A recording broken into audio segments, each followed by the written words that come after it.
Pomaže Bog, braće i sestre. Danas se praznuje prepodobni Atanasije Visocki mlađi i u današnjem videu želim da pričam o njegovom žitiju.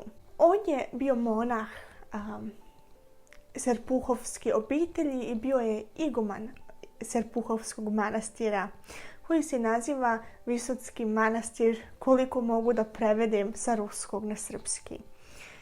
Nisam sigurna da li je tačno njegov naziv, pošto na ruski se zove prepodobni Atanasije Visocko mlađi, i da li je to pravi prevod i na srpskom, nisam sigurna, jer je mnogo teško pronaći bilo kakve informacije, bilo koje žitije vezano za ovog sveditelja na srpskom jeziku. Tako da sam istraživala više na ruskom i pokušavala to da prevedem na srpski jezik, ali sve u svemu želim ipak da u današnjem videu malo pričam o njemu. Monah Atanasije Visocki mlađi, drugi iguman Serpuhovskog Visockog manastira, rođen je u Jaroslavu oko 1362. godine u blagočestivoj i plemenitoj porodici.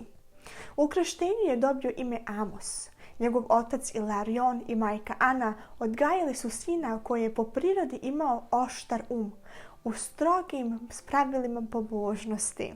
2. decembra 1374. godine sveti Sergej Radonješki, poklonivši se molbi blagočestivog kneza Vladimira Andrejevića Serpuhovskog, posjeti Serpuhov i izabravši lijepo i veoma zgodno mjesto na Visokom, osnovaše ovdje manastir u njegovo ime. U ime presvete Bogorodice, pošteno začeće njene pravedne Ane. Za igumana novog manastira postavio svog voljenog učenika monaha Atanasija Starijeg. Želeći da se nauči putu Gospodnje, mladi Amos je 1378. godine došao kod monaha Atanasija i on ga je, vidjeći njegovu revnost i ljubav prema Bogu, primio u manastir. 5 godina kasnije, vidjeći njegovo poslušanje, čistotu i trpljenje u podvižničkim podvizima, monah Atanasije ga udostoji monaškog postregovanja, nazvavši ga svojim imenom Atanasije. Godine 1381. 3 godine poslije postregovanja, prilikom osvećenja novosagrađene saborne crkve, kada je monah Atanasije Stariji uzdignut u igumana, sveti Kiprijan Moskovski u prisustvu monaha Atanasija rukopoložio ga je u jeronđakona i poslije još 2 godine posvećen je u jeromonaha. Prilikom putovanja u Kijev monah Atanasije Stariji, vidjeći iskustvo monaha Atanasija, povjerio mu je upravljanje manastirom. A 1387. godine, odlazeći zauvijek u Carigrad, zajedno sa svetim Kiprijanom Moskovskim, postavio ga je za svog nasljednika, kao igumana u manastiru Visocki.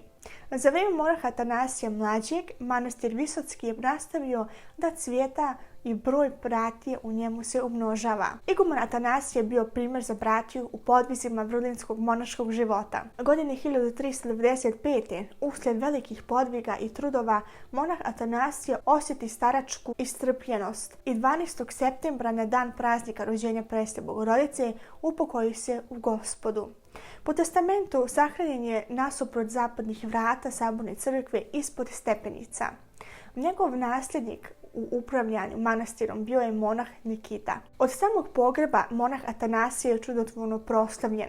Ubrzo poslije njegove smrti stepenište iznad groba svetitelja je demontirano i podignuta je kapela. Od svetih mošti svetog Atanasije koji počivaju u Pokrovskoj crkvi manastira, značajni slučajevi iseljenja napaćenih nastavljaju da se vrše i u naše vrijeme.